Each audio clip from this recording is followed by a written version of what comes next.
हरे कृष्णा हरे रामा। पितृपक्ष विशेष इंदिरा एकादशी व्रत कथा की व्रत विधि। इंदिरा एकादशी कब है? 16 या 17 सितंबर 2025 मोक्ष प्रदान करवा सकता। उन्हें अंत में कृष्ण पक्ष में आने वाली इंदिरा एकादशी श्राद्ध के समय में आती, इसलिए इसका पालन भी शास्त्रों के विधि से पूर्ण नियम अनुसार करना चाहिए। हमारे शास्त्रों में वर्णन आता है, अगर किसी मृत एकादशी के दिन हो जाए तब वह उसकी श्राद्ध क्रिया एकादशी के दिन नहीं करनी चाहिए, क्योंकि एकादशी वाले दिन पितृगुण अन्न युक्त भोजन स्वीकार नहीं करते। इसलिए आप उनका श्राद्ध द्वादशी के दिन कर सकते हैं या फिर सर्वयुक्त अमावस्या वाले दिन कर सकते हैं।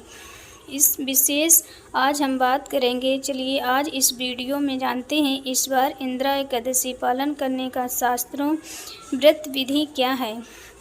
आज का वीडियो आरंभ करते हैं। इस इंदिरा एकादशी आ रही 17 सितंबर 2025 बुधवार के दिन। इस एकादशी का पारण करने का समय अगले दिन यानी 18 सितंबर गुरुवार के दिन सुबह 6:12 से लेकर 10:18 के बीच में। आइए अब देखते हैं इस एकादशी का पालन कैसे करना चाहिए। इस एकादशी को महत्व का वर्णन करते हुए भगवान श्री कृष्ण जी कहते हैं, व्यक्ति इस एकादशी के श्राद्ध और नियम पूर्वक पालन करता है, अपने पूर्व और वर्तमान जन्म के सभी पापों के कर्मों से मुक्त हो जाता है। इस मास में जो भक्त पूर्ण श्रद्धा संकल्प लेकर एकादशी का व्रत पालन करता है, उससे अंत गुणा अधिक पुण्य फलदायक होता है। एकादशी एक दिन पहले यानी दशमी के दिन सूर्यास्त से पहले भोजन लेने चाहिए। उसके बाद अपने मुंह, हाथ, दांतों को अच्छे से साफ स्वच्छ करके इंद्रियों को नियमित करके परम भगवान श्री कृष्ण के ऊपर ध्यान केंद्रित करते हुए स्वयं को एकादशी व्रत पालन करने के लिए तैयार करना चाहिए।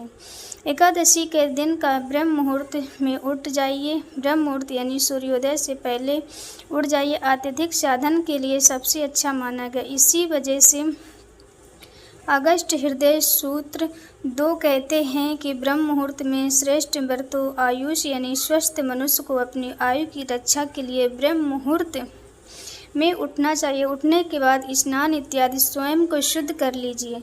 अगर स्वयं है तो आप किसी पवित्र नदी में स्नान करें, या असंभव है तो गंगा जल में मिलाकर भी स्नान कर सकते हैं।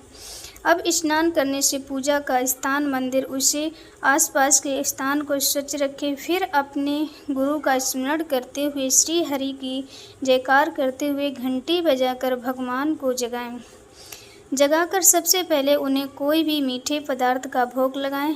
भोग स्वीकार करते तब वे आप भगवान की प्रातःकालीन मंगला आरती करके पूर्ण तैयारी कर लें। अब 15 मिनट बाद भगवान के पास भोग ले लीजिए, फिर मंगला आरती उनका दर्शन करें।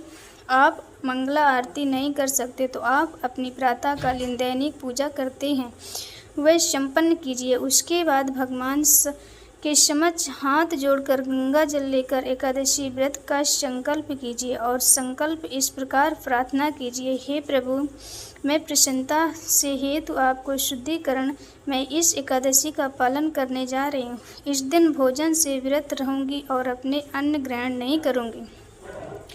पुण्य करीक्षा अजित, कृपया मुझे अपनी शरण में लीजिए। कृपया कर संकल्प लेकर हाथ में रखे हुए उस गंगा जल को अब तुलसी देवी की पूजा आराधना करने को तुलसी देवी को एक उच्च स्थान पर स्थापित करिए। उन्हें आवश्यकतानुसार जल प्रदान कीजिए। घी का दीपक प्रज्वलित करें। उनकी कम से कम 3 बार प्रतिक्षण प्रिय केशव प्रणाम करके इस मंत्र का उच्चारण कीजिए, वृंदाय तुलसी देवाय प्रिय केशाय चा कृष्ण भक्त हृदय सत में नमो नमः। इस मंत्र का अर्थात वृंदे, हे तुलसी देवी, आप भगवान केशव की प्रिया हैं। हे कृष्ण भक्त प्रदान करने वाली सत्यवती देवी, आपको मेरा बारंबार प्रणाम। अब इस समय उनके समक्ष बैठकर श्री कृष्ण महामंत्र का जाप करने का, हरे कृष्ण हरे रामा हरे कृष्ण इस महामंत्र को अधिक से अधिक संख्या में माला का जाप करना चाहिए और यही एकादशी के दिन करने योग्य सबसे महत्वपूर्ण कार्य, इसलिए संपूर्ण प्रातःकाल इस मंत्र का कम से कम 10, 16, 25, 32 माला का जाप अवश्य करें। जाप समाप्त करने के बाद एकादशी की कथा सुनिए। कथा सुनते हुए अपने मन में भगवान श्री हरि का स्मरण करिए। एकाग्र चित्त होकर स्थान पर बैठकर आरंभ से ध्यान पूर्वक इस कथा का स्मरण कर दिए। कथा श्रवण के बाद आप अपने दोपहर या दिन के समय में श्रीमद् भागवत और भागवत गीता का पाठ कीजिए। एकादशी के दिन अधिक से अधिक भगवान श्री कृष्ण की लीलाओं और शिक्षाओं का श्रवण पठन करना चाहिए। भगवान की लीला श्रीमद् भागवत और शिक्षाएं भगवत गीता हैं। इस दिन आप हमारे चैनल पर जाकर भगवान की कथाएं को स्मरण कर सकते हैं। उपवास का पालन करते ये उपवास 3 प्रकार के निर्जल, सजल और भजल। निर्जल यानी जिसमें एकादशी के संपूर्ण दिन अन्न जल दोनों का त्याग किया जाता है। इस दिन पानी का एक बूंद नहीं ले सकते हैं। दिन पारण के बाद जल भोजन लिया जाता है। दूसरा उपवास सजल, जिसमें आप उपवास में मात्र जल ही लेते हैं और कुछ नहीं। तीसरे प्रकार का उपवास होता है जिसे सफल उपवास कहते हैं। इसका पालन करने समय भक्त जल, दूध, फल खाना चाहिए नहीं खाना चाहिए, उसके ऊपर हम आपको विस्तार वीडियो बना देंगे। इसका लिंक नीचे डिस्क्राइब में। इस वीडियो को देखकर आप देख सकते हैं। आप चाय कॉफ़ी पीते हैं तो प्रयास कीजिए एकादशी के दिन चाय कॉफ़ी न पिए। बाहर के कोल्ड ड्रिंक, धूम्रपान बिल्कुल भी न लेना चाहिए। इस प्रकार से आप अपनी शारीरिक क्षमता के अनुसार, आप जिस परिस्थिति में हैं उसके अनुसार आप किसी भी प्रकार का उपवास पालन कर सकते हैं, लेकिन किसी भी स्थिति में अन्न ग्रहण नहीं करना चाहिए। अब संध्या में तुलसी देवी की आरती कीजिए। एकादशी के दिन आप जितनी अधिक तुलसी सेवा कर सकते हैं उतनी करनी चाहिए। उस दिन आप प्रातःकाल तुलसी को जल, संध्या समय के समक्ष घी तेल का दीपक प्रज्वलित करें और धूप पुष्प को अर्पित करें।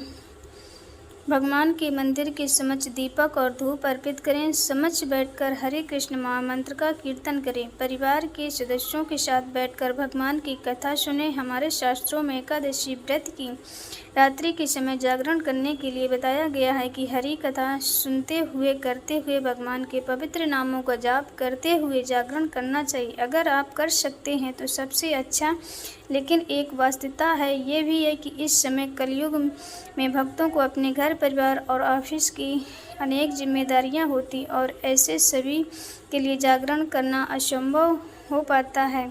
आप रात्रि में विश्राम कर सकते, जागरण करना चाहिए नहीं, लेकिन विश्राम करते समय मोबाइल का उपयोग करते हुए ना करें, अपितु भगवान का स्मरण और चिंतन करते हुए विश्राम करें। अगले दिन द्वादशी पर फिर प्रातः ब्रह्म मुहूर्त में उठ जाइए। एकादशी व्रत पालन करते हुए 3 दिन यानी दशमी, एकादशी और द्वादशी, ये तीनों ब्रह्मचर्य का पालन करना चाहिए। अगले दिन द्वादशी पर पूर्ण विधि विधान के अनुसार अंदर की एकादशी व्रत का पारण करें। पारण करने के समय उसके ऊपर एक हम विस्तार में वीडियो आप लोगों को बना देंगे, अवश्य देखिए। देखने के लिए प्रश्नों के उत्तर दीजिए। आप हमारे चैनल को सब्सक्राइब कर लिए, अवश्य सब्सक्राइब कर लीजिए। आपको इस प्रकार के विधि एकादशी कथा का नोटिफिकेशन भी मिल जाएगा। अगले वीडियो में हम आपको इंदिरा एकादशी व्रत की कथा को श्रवण कराएंगे। अब देखिए, कई बार लोग अपने किसी भी घर सूतक लगा है तो क्या एकादशी व्रत कर सकते हैं? बिल्कुल ना करें। अगर आपके घर में किसी की मृत्यु हुई है या फिर किसी का जन्म हुआ है तो आप एकादशी व्रत रख सकते हैं। बस ध्यान ये रखना चाहिए कि इस व्रत की आप कोई भी पूजा इत्यादि नहीं कर सकते। आप उपवास रख सकते हैं, हरे कृष्ण का अधिक से अधिक बार जाप कर सकते हैं, एकादशी कथा सुन सकते हैं और भगवान गीता का पाठ कर सकते हैं। और महत्वपूर्ण प्रश्न है कि कई बार हमारे पास आता है कि एकादशी के अगले दिन अगर किसी का कोई व्रत या उपवास हो तो एकादशी में क्या करें? अपनी पिछली कई ऐसे देखा होगा कि एक व्रत आज है और दूसरे दिन दूसरा व्रत पड़ जाता है तो द्वादशी में आने वाले प्रदोष व्रत अगले दिन पड़ जाता है। तो कई बार ऐसा भी होता है कि अगर द्वादशी पर प्रदोष ना भी हो तो साप्ताहिक कोई व्रत आ जाए तो शुक्रवार या सोमवार व्रत, ऐसे में भक्तों के मन में दुविधा आती है अब एकादशी का पारण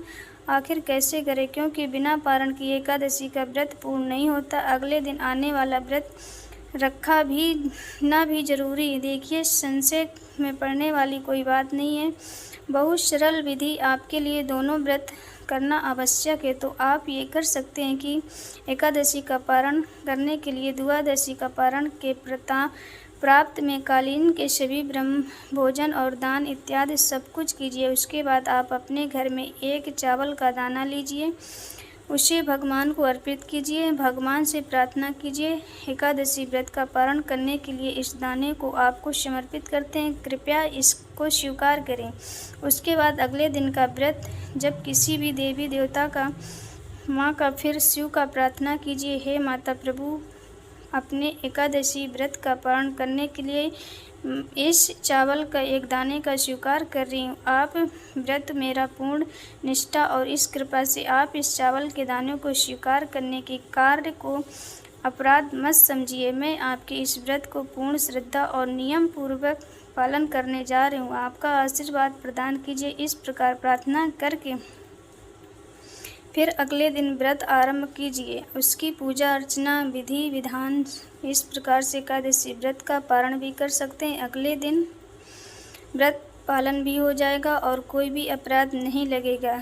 एकादशी का निष्ठा और नियम पूर्वक पालन करने की संपूर्ण जानकारी और व्रत विधि आपको सरल उपयोगी रहेगी। अगर ऐसा हो तो वीडियो को लाइक करके अपने मित्रों को परिजनों को शेयर कीजिए। एकादशी व्रत करना चाहिए या फिर करने वाले हैं सभी को लाभ मिलना चाहिए। एकादशी श्रद्धा पूर्वक पालन करने से संपूर्ण तैयारी अभी कर रहे हैं। आपको बाकी चीज़ों के साथ साथ अपने मन में हरे कृष्ण हरे रामा का महामंत्र का जाप भी करते रहिए। आपको वीडियो अच्छा लगे तो लाइक शेयर कमेंट करें। मिलते हैं फिर इंदिरा एकादशी के कथा के साथ।